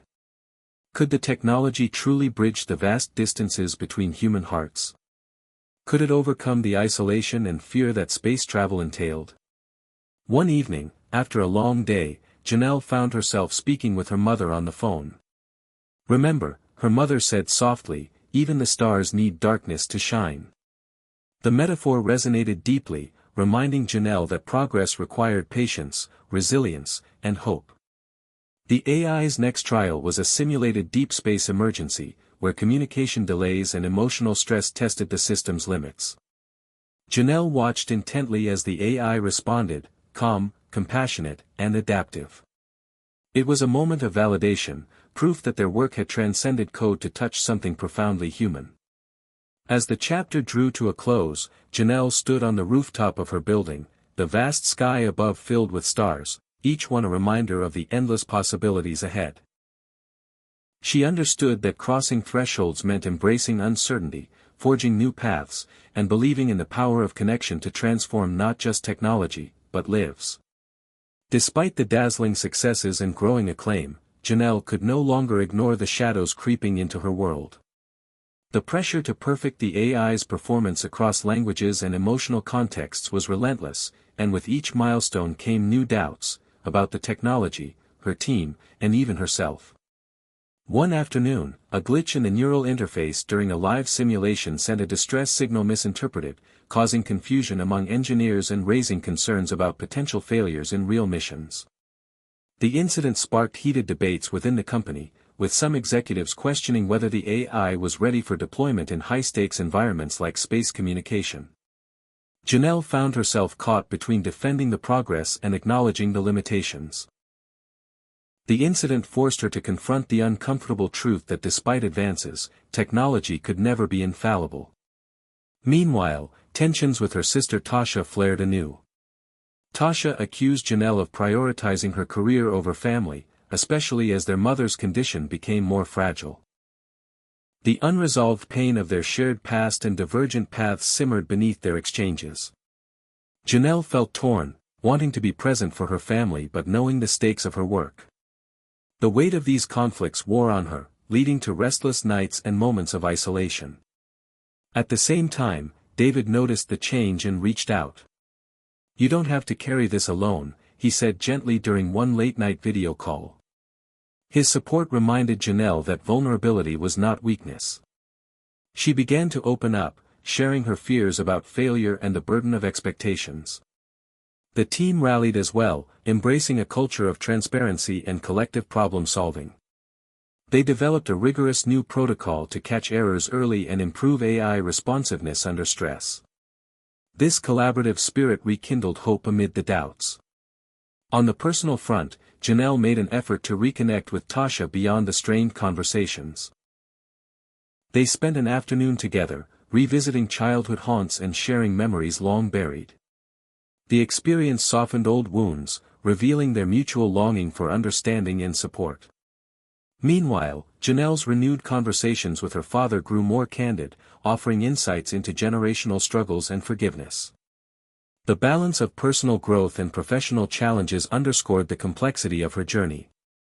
The chapter reached its emotional peak during a high-profile presentation to NASA officials, where the AI's capabilities were scrutinized with unflinching scrutiny. Despite the pressure, Janelle stood firm, articulating the vision of technology that complemented human resilience rather than replacing it. Her honesty and passion resonated, earning cautious optimism and new partnerships. As the chapter closed, Janelle stood alone on the rooftop again, the night sky a canvas of stars. The shadows of doubt remained, but so did the flicker of hope. A reminder that every journey toward greatness was paved with uncertainty, perseverance, and the courage to face one's own fears. Janelle's world was a whirl of activity and emotion as the AI project approached its most critical milestone yet, a live, untested communication link between Earth and the newly established Mars research colony. The success of this mission would validate years of innovation and sacrifice. However, the mounting pressure tested every fiber of Janelle's resolve. In the days leading up to the launch, unforeseen technical glitches threatened to derail the carefully orchestrated plans. The neural interface occasionally misread emotional cues, causing the AI to respond with inappropriate tones. The team scrambled around the clock, racing to identify the root cause. Janelle herself spent sleepless nights poring over data, her mind refusing to rest. Amid this chaos, a surprise visit from Elon Musk injected both reassurance and urgency. "This is the moment to prove that humanity's future depends on bridging understanding, not just technology," he told her. His words resonated deeply, reinforcing Janelle's belief in the project's larger mission. As the launch day arrived, tension filled the control room. Engineers, linguists, and astronauts gathered, each acutely aware of the stakes. The AI's role was critical. It had to interpret fragmented, delayed messages from Mars, often sent under extreme stress, and relay them accurately to Earth teams. Janelle watched the monitors, heart pounding, as the first signals arrived. The AI translated the messages flawlessly, even picking up subtle emotional undertones that allowed mission control to respond with empathy and precision. Cheers erupted across the room. Yet, the real test came when a simulated emergency scenario was triggered, an oxygen leak on Mars requiring immediate action. The AI guided the astronauts through crisis protocols, adapting its language to calm panic and convey vital instructions clearly. The successful handling of the crisis scenario marked a historic achievement. The team embraced, tears of relief and joy flowing freely. In the days after the launch, Janelle received messages from colleagues worldwide praising the breakthrough. Invitations to speak at international forums and collaborations poured in.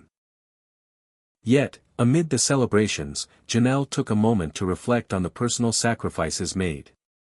Her mother's health had stabilized, thanks to family support, and her relationship with Tasha had deepened through shared understanding.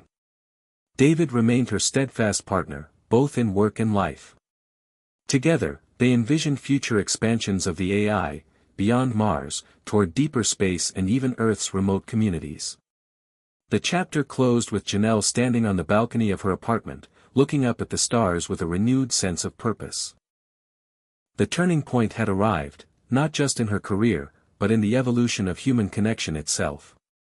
She understood now that every challenge was a step toward a future where technology and humanity walked hand in hand, illuminating the darkest frontiers with hope. Janelle sat alone in the dimly lit conference room, the hum of computers and faint murmurs of her team echoing softly around her. The recent successes of the AI project had propelled her into the spotlight, but tonight was different. A confidential briefing with the company's top executives revealed troubling news that threatened to upend everything she had worked for. A senior engineer disclosed a vulnerability in the AI's core neural interface code, one that could be exploited to distort communications during critical space missions. The possibility of sabotage or unintended errors loomed large, and the company's board demanded immediate action. Janelle's mind raced as she grappled with the implications. The technology meant to bridge worlds could also become a weapon of miscommunication, risking lives and trust. Determined to protect her team and mission, Janelle called an emergency meeting, rallying the brightest minds to isolate and fix the flaw. The atmosphere was tense but resolute. As days passed, she balanced the technical crisis with her personal life's complexities. Her mother's health waned again, drawing Janelle into the hospital's sterile corridors and long nights of vigil. Her sister Tasha offered unexpected strength, their bond forged anew in shared worry and hope. Amid this turmoil, Janelle also confronted revelations about David. A confidential background check revealed he had once worked for a rival firm accused of intellectual property theft. David confessed the truth, explaining he had left the company disillusioned and was committed to making amends through ethical innovation. The revelation shook Janelle's trust, but her own journey of forgiveness and growth led her to offer a cautious second chance. Together, they intensified efforts to secure the AI and restore integrity. The crisis culminated in a high-stakes audit, where Janelle presented transparent findings and proposed safeguards, earning reluctant approval and renewed confidence. The experience deepened her understanding of vulnerability, not just in code, but in relationships and leadership. In the quiet moments between chaos, Janelle found solace in reflections shared with her mother, whose wisdom and grace inspired resilience. Janelle standing at a memorial service honoring fallen astronauts, feeling the profound weight of responsibility and the fragile beauty of connection that technology sought to protect and enhance. Janelle stood at the threshold of a new chapter in her life and career, the culmination of years filled with challenges, growth, and unexpected blessings. The AI communication project had not only advanced the frontier of space exploration but had transformed her understanding of connection, resilience, and love. The day dawned bright and clear as she prepared to deliver her keynote speech at the Global Space Innovation Summit. The audience, a gathering of the world's foremost scientists, engineers, and visionaries, awaited her words with eager anticipation. As she took the stage, Janelle's mind wandered briefly to the hotel where her journey had begun, the place where a simple phone call in Dutch had set in motion a series of events that forever changed her destiny.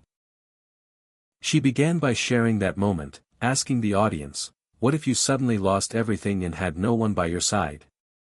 Her voice, steady and filled with emotion, invited listeners to reflect on the power of hope and perseverance. Throughout her speech, she wove together the threads of her personal story with the broader narrative of humanity's quest to reach the stars. She spoke of forgiveness, of the strength found in family and unexpected allies, and of the unyielding spirit that pushes us forward, even in the face of doubt. The AI, she explained, was more than technology. It was a bridge of empathy, a testament to what we can achieve when we honor both intellect and heart. After the summit, Janelle was approached by leaders from various space agencies and humanitarian organizations eager to collaborate on expanding the AI's reach to underserved communities on Earth and future space missions. These opportunities signaled a new beginning not just for the project but for Janelle herself. At home, her family gathered for a quiet celebration. Her mother's health had improved, and the bonds between her and Tasha were stronger than ever. David, by her side, had become a partner in every sense, their shared vision lighting a path forward. That night, as Janelle gazed at the stars from her balcony, she felt a profound sense of peace.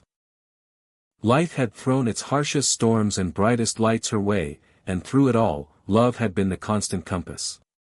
She whispered to the night sky, "Life is full of surprises, but love will always lead the way." The chapter, and the story, ended not with a finality but with an open door to endless possibilities, a new beginning sparked by courage, connection, and the enduring human spirit. The success of the Global Space Innovation Summit had catapulted Janelle into a new realm of influence and responsibility, but she knew her journey was far from over. As the applause from her keynote speech still echoed in her mind, she faced a future filled with opportunities, and challenges, that stretched beyond anything she had ever imagined. The AI communication system, now hailed as a breakthrough in human connection, was poised to expand its reach into uncharted territories. Not just on Mars, but across international borders, in disaster zones, and even in everyday life for millions struggling to be understood. In the weeks following the summit, Janelle and David convened with an international coalition of scientists, diplomats, and humanitarian workers. The mission, to adapt their technology for use in conflict zones where language barriers and emotional trauma created invisible walls between people. The stakes were high, the problems complex, but the potential impact immense. Janelle felt the familiar thrill of purpose, the kind that had propelled her from that hotel maid's room years ago to this moment of global collaboration. Yet, as their work expanded, so did the scrutiny. Media outlets dissected every move, some praising the technology as a miracle, others warning of privacy risks and the potential loss of authentic human interaction. Janelle faced these criticisms head-on, advocating for ethical guidelines and transparent governance. She spoke openly about the importance of balancing innovation with respect for individual dignity, a lesson hard learned through her own trials. One afternoon, during a demonstration of the AI system adapted for refugee camps, Janelle met Amira, a young woman displaced by conflict. Amira's story was heartbreaking yet inspiring, a testament to resilience in the face of devastation. As the AI facilitated communication between Amira and her distant family, Janelle saw firsthand the profound difference the technology could make. It was more than code, it was hope in motion.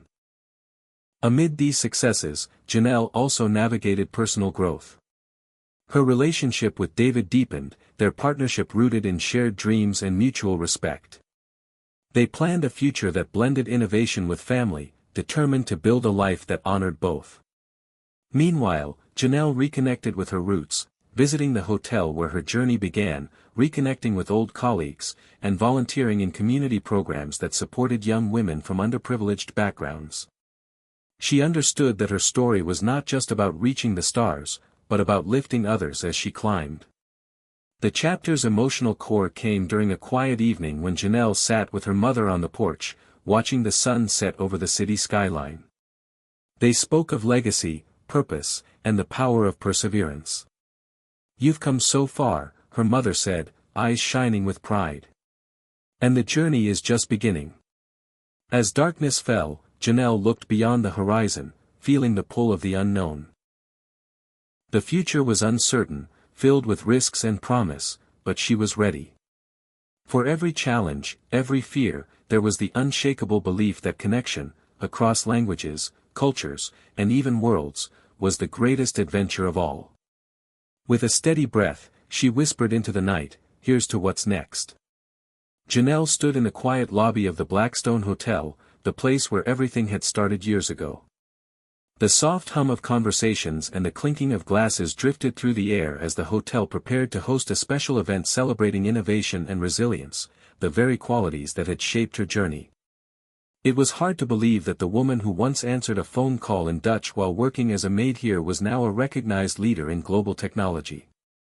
As she walked through the familiar hallways, memories flooded back, long night scrubbing rooms, the weight of uncertainty pressing down, and the unexpected moment when Elon Musk had asked to see her. That day had changed everything. Now, standing beneath the grand chandelier, Janelle reflected on the twists and turns of her life. The road had been anything but straight. She remembered the early days of doubt and conflict, the struggle to balance family and ambition, and the moments of hope that kept her moving forward. The Blackstone's polished marble floors seemed to echo her footsteps in a rhythm that matched her heartbeat. Tonight's event was more than a celebration, it was a full circle. Invited as a keynote speaker, Janelle was here to inspire a new generation, to tell a story about courage, connection, and the power of second chances. The guests began to gather, a mix of entrepreneurs, students, and community leaders, all eager to hear her speak. When it was time, Janelle stepped onto the stage with quiet confidence. She opened with a question that had started it all: what if you suddenly lost everything and had no one by your side? The room fell silent, the weight of the question sinking in. She spoke candidly about her past. The struggles, the family conflicts, the moments of despair, and the surprising turns that led her to build something that touched the stars. Throughout her speech, she emphasized the importance of empathy and resilience, the very things that technology could never replace. The audience was captivated, many moved to tears. Afterward, people lined up to share their own stories, inspired by Janelle's journey. Among them was a young woman from a nearby neighborhood, struggling to find her path. She told Janelle how the story gave her hope to keep going. In that moment, Janelle felt the deepest fulfillment, a reminder that her journey was not just about achievement, but about lifting others. Later that evening, Elon Musk arrived, joining the conversation with a warm smile. They spoke about the future, new technologies, unexplored frontiers, and the shared belief that human connection was the greatest innovation of all. As the event wound down, Janelle stepped outside into the cool night air. The city skyline sparkled above, a constellation of dreams and possibilities. She took a deep breath, feeling the weight of the past and the promise of the future. Life had brought her full circle, from a hotel maid answering a call in Dutch to a woman shaping the future of communication across planets. And through it all, one truth remained clear: no matter where you start, your story is yours to write. With a smile, Janelle whispered to herself, "This is only the beginning." Hit subscribe and leave a comment with where you're watching from. This story might just spark a new beginning. What's one thing that always pushes you forward, even when things get tough?